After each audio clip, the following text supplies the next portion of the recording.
আসসালামু আলাইকুম রহমতুল্লাহি বরকাতু। এবং দেশের বাইরে আপনারা যে যেখানে দেখতেছেন আমার লাইভটা শেয়ার করবেন, ফলো করবেন। আমি আজকে এই সাবা শুটকি সান্দি কীভাবে বানাই আপনাদের দেখাবো। দেখেন, আমি এখানে জায়সা মরিচ দিছি আর লাল মরিচ দিছি, তারপর রসুন দিছি, আর ফাঁসা মাছ শুটকি, সাবা শুটকি দিছি।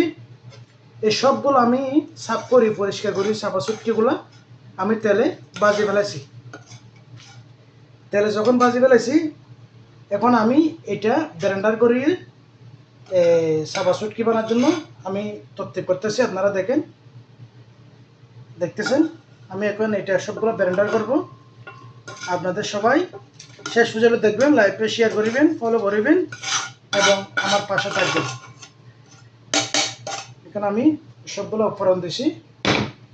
এখন একটু ওখানে তো কাঁচা গিয়া দিছি, পেঁয়াজ দিছি, রসুন দিছি, ওটা সবগুলো আমি ভাজি ফেলেছি।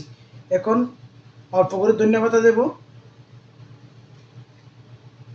আর এটা আবার তেলে ভাজার জন্য, ওটা বানার জন্য আমি এটা রাখছি আর কি।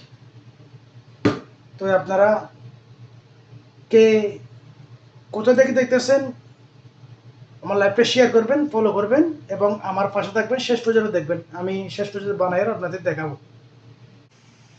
আর বেশি লাম্বা হয়ে যাবে বলি না, তোমরা বেশি ওই পেঁয়াজ কীভাবে দিই, মরিচের গুঁড়া কীভাবে দিই, হলুদের গুঁড়া কীভাবে দিই নাও দেখাই। তবে দেখেন তো অনপরায় তোরা কেন দেখায় এভাবে করি রে পেঁয়াজ, রসুন এই না হতো মশলা, মশলা যেমন কষাই এবার হসাই ফেলাইবেন। হসাইয়ে তারপরে ওই যখন পেঁয়াজ রসুন মশলা যখন হসাইয়ের যখন এরকম হই, তখন যেগুলো নাকি সাবা শুটকি যেগুলো নাকি ব্লেন্ডার করে রাখিও, সাবা শুটকি আর পেঁয়াজ রসুন ফেরাই করে রাখিলে দেয় এই বেকিন সুন্দর করে হাড়ে তাহলে এইভাবে সুমিলা করি সাবা শুটকি।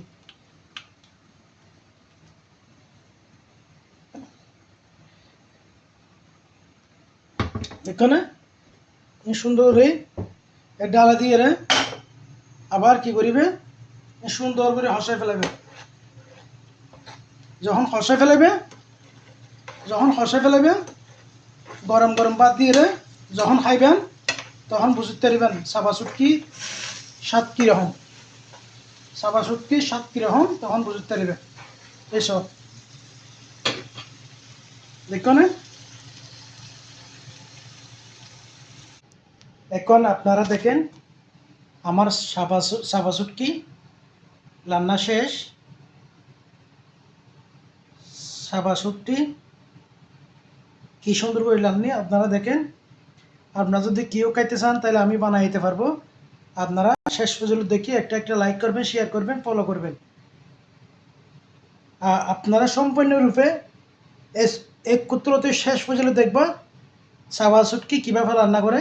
আপনারা দেখেন, সবাই লাইভ শেয়ার কমেন্ট করবেন এবং আমার পাশে থাকবেন, আমার জন্য দোয়া করবেন। আমি ভালো ভালো রান্না করতে জানি। সবাই খোদা হাফেজ। লাইভে শেয়ার করিবেন, ফলো করিবেন।